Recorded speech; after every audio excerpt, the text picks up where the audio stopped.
রাজধানী জুড়ে বিশৃঙ্খলার কেন্দ্র হয়ে উঠেছে তেলের পাম্পগুলো। দীর্ঘ লাইনে দাঁড়িয়ে বিবাদে জড়াচ্ছেন অনেকে, কেউ কেউ ফিরছেন খালি হাতেই। কেননা ছুটির দিনে ডিপো থেকে সরবরাহ বন্ধ থাকায় মজুদ শেষ বহু পাম্পের। এমন অবস্থায় পরিস্থিতি সামাল দিতে মাঠে জ্বালানি মন্ত্রী জানান, এই মুহূর্তে দাম বাড়ানোর কোনো পরিকল্পনা নেই, আর চেষ্টা চলছে বিকল্প উৎস থেকে আমদানির। রাকিব হোসেনের রিপোর্টে বিস্তারিত।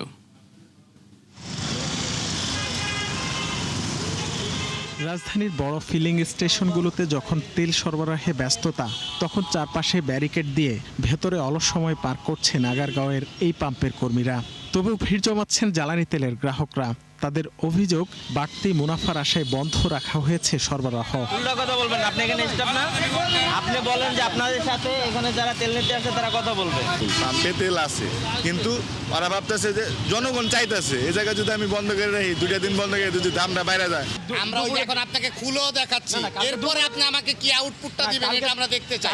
অবশেষে তোপের মুখে পাম্পের মজুদাগার খুলতে বাধ্য হয় কর্তৃপক্ষ, কিন্তু সেখানে জ্বালানির ছিটে ফোঁটাও পাওয়া যায়নি।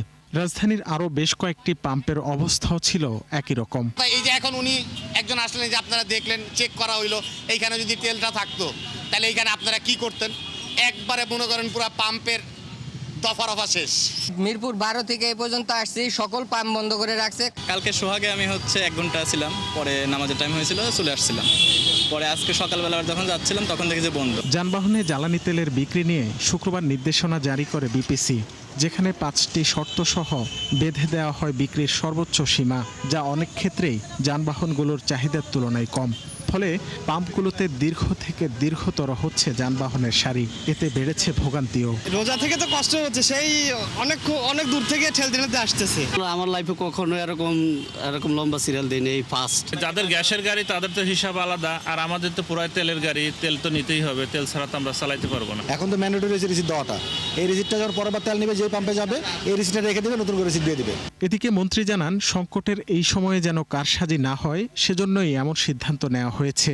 এ সময় দাম না বাড়ানোর ইঙ্গিত দিয়ে তিনি বলেন, চেষ্টা চলছে বিকল্প উৎস থেকে আমদানির। আমার মজুদ আছে, কিন্তু ওই যুদ্ধ কবে থামবে কেউ তো আমরা জানি না। তা আগে থেকে আমার ঘর ঠিক করতে হবে না, সঞ্চয়তে রাখতে হবে না? সেই জন্য আমরা এই সঞ্চয়টা করছি। আমাদের আরও 2টা ভ্যাসেল আসছে 9 তারিখে, সুতরাং আমাদের যে শর্টেজ পড়ার কোনো সুযোগ নাই। বর্তমানে মোটরসাইকেলে সর্বোচ্চ 2 লিটার, প্রাইভেট কারে 10 লিটার, মাইক্রোবাসে 25 লিটার এবং দূরপাল্লার গণপরিবহন কিংবা মালবাহী ট্রাকে 220 লিটার জ্বালানি তেল বিক্রির নির্দেশনা রয়েছে। রাকিব হোসেন, 71, ঢাকা। মধ্যপ্রাচ্য উত্তেজনায় মারাত্মক হুমকির মুখে বাংলাদেশের প্রবাসী শ্রমবাজার। শুক্রবার পর্যন্ত ঢাকা থেকে বাতিল হওয়া 250-র উপরে ফ্লাইটে যেতে পারেননি অনেকেই। অন্যদিকে নিরাপত্তার কারণে বন্ধ রয়েছে কাতার, ওমান, আরব আমিরাত সহ বহু দেশের কর্মক্ষেত্র। ফলে বিশাল শ্রমবাজারের ভবিষ্যৎ নিয়ে তৈরি হয়েছে অনিশ্চয়তা। বিশেষজ্ঞরা মনে করেন, দেশগুলোর সাথে যোগাযোগের মাধ্যমে দীর্ঘমেয়াদী ক্ষতি পুষিয়ে নিতে কাজ করতে হবে বাংলাদেশকে। রাকিব আল জাবেদের রিপোর্ট, ক্যামেরা ছিলেন আব্দুর রশিদ।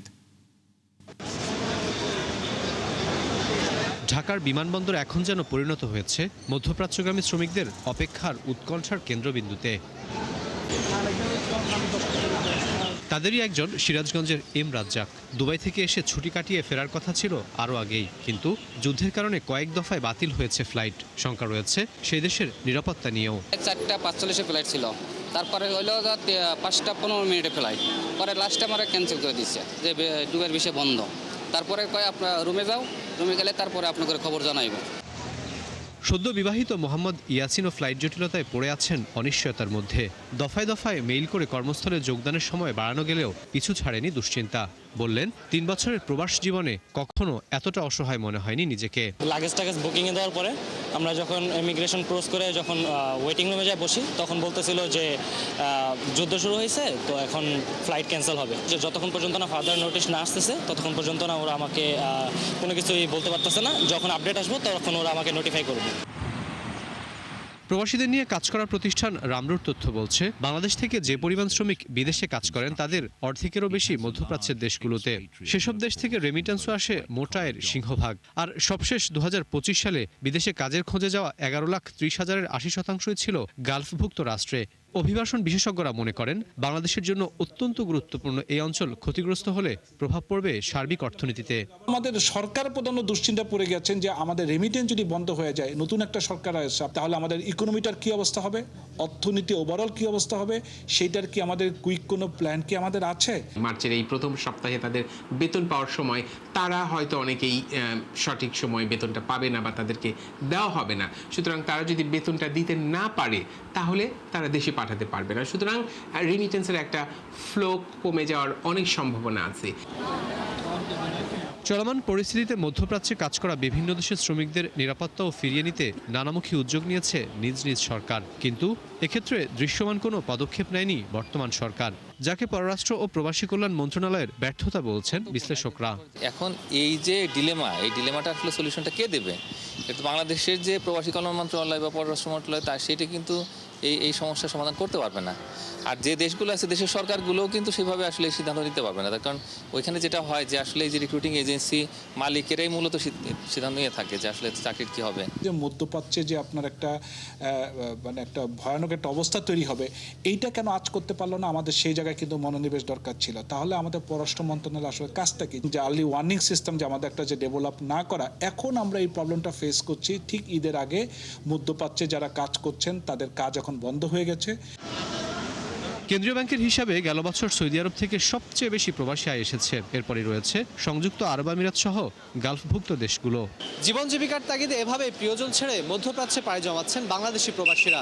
তবে সেখানকার চলমান যুদ্ধ পরিস্থিতিতে তৈরি হয়েছে শ্রমবাজারে বড় ধরনের অনিশ্চয়তা। বিশ্লেষকরা বলছেন, যুদ্ধ পরিস্থিতি যদি আরও দীর্ঘায়িত হয় তাহলে বড় ধরনের হুমকির মুখে পড়বে বাংলাদেশের রেমিট্যান্স। রাকিব আল জাবেদ, ৭১, ঢাকা।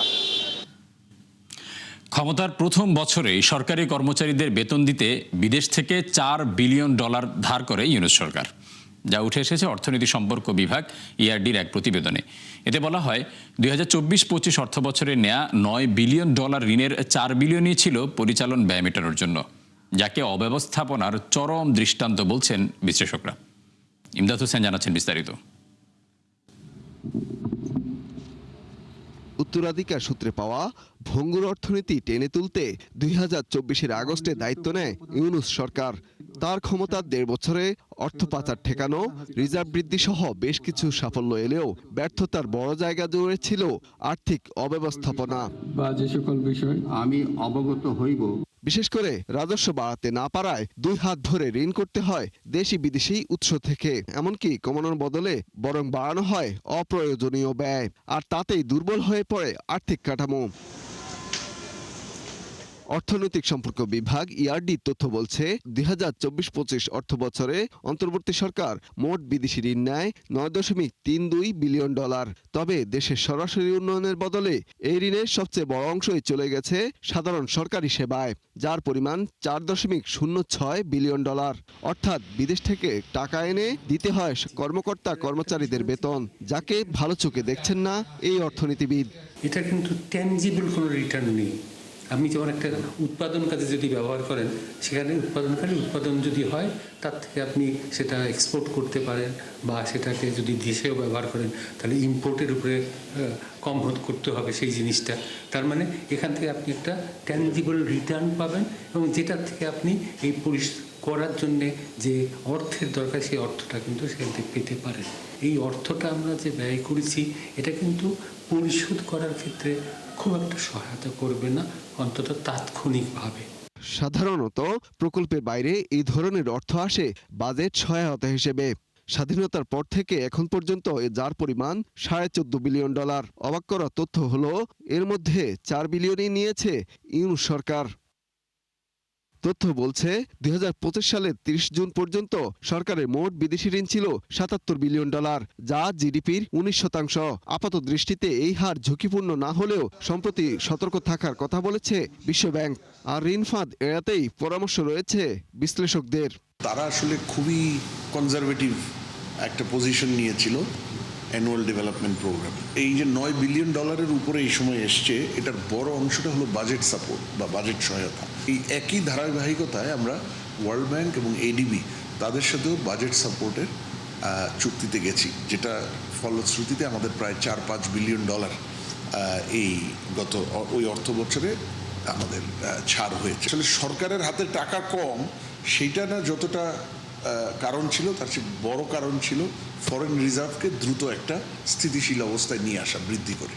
কয়েক বছর ধরে বাজেটের বড় একটি অংশই চলে যাচ্ছে সরকারি কর্মচারীদের বেতন ভাতা ও ঋণের সুদ পরিশোধে, যা কমানোর পরামর্শ দিয়ে আসছেন অর্থনীতিবিদরা। ইমদাদ হোসাইন, ৭১, ঢাকা।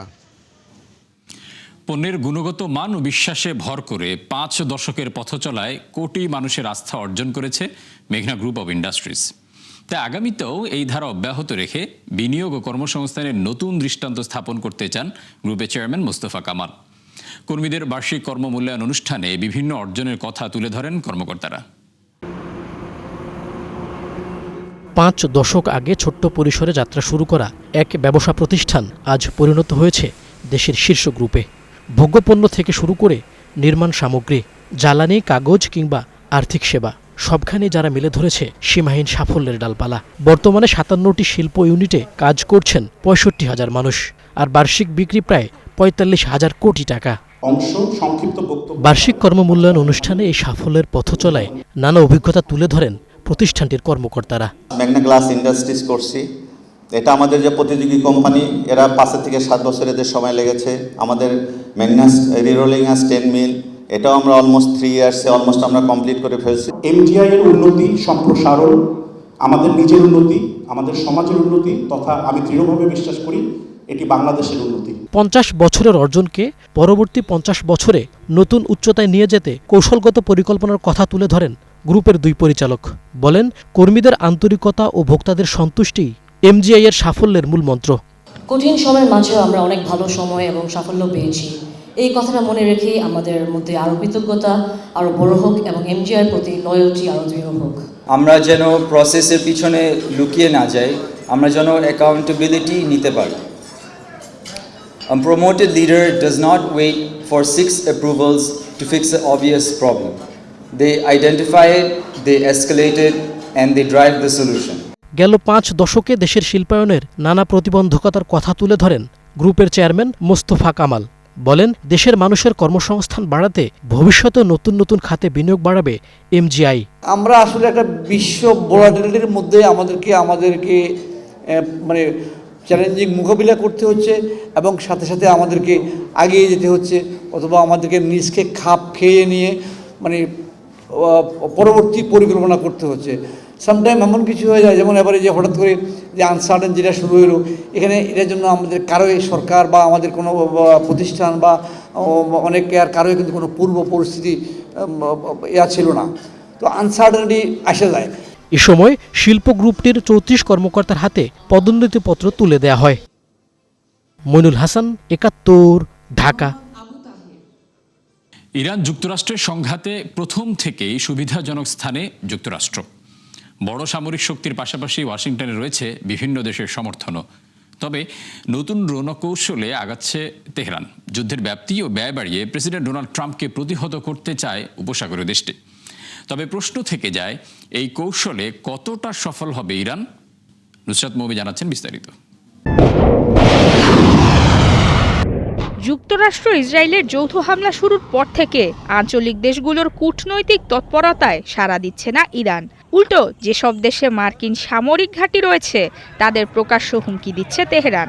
হামলা চালাচ্ছে যুক্তরাষ্ট্রের বন্ধুরাষ্ট্র উপসাগরীয় দেশগুলোর জ্বালানি স্থাপনায়। আর এসব পদক্ষেপের পিছনে রয়েছে তেহরানের সুচিন্তিত রণকৌশল, যার লক্ষ্য যুদ্ধের ব্যাপ্তি ও খরচ বাড়িয়ে ডোনাল্ড ট্রাম্পকে প্রতিহত করা।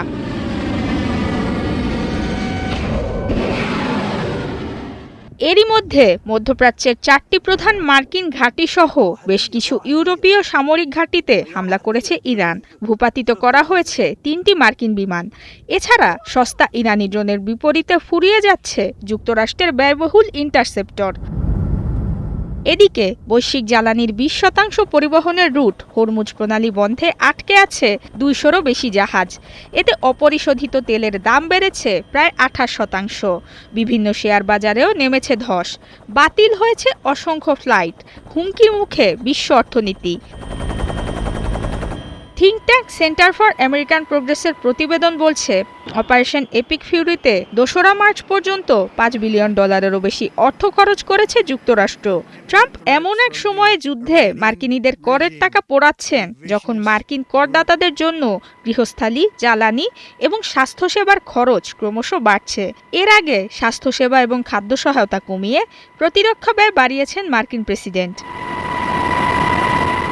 যদিও প্রাথমিকভাবে যুদ্ধকে সমর্থন না করা ব্রিটেন, ফ্রান্স ও জার্মানিও পারস্য উপসাগরে নিজেদের স্বার্থ রক্ষায় পদক্ষেপ নিতে পারে বলে জানিয়েছে। এত প্রতিকূলতার মাঝে ইরান কতক্ষণ টিকে থাকতে পারে সেটা অবশ্য সময় বলে দেবে। নুসরাত মৌমি, ৭১। দর্শক, এই ছিল ৭১ বিজনেসের এখনকার আয়োজনে। সরাসরি সংবাদ অনুষ্ঠান দেখতে চোখ রাখুন ৭১-এর ফেসবুক পেজ এবং সাবস্ক্রাইব করুন ৭১-এর ইউটিউব চ্যানেল। থাকুন ৭১-এর সাথেই।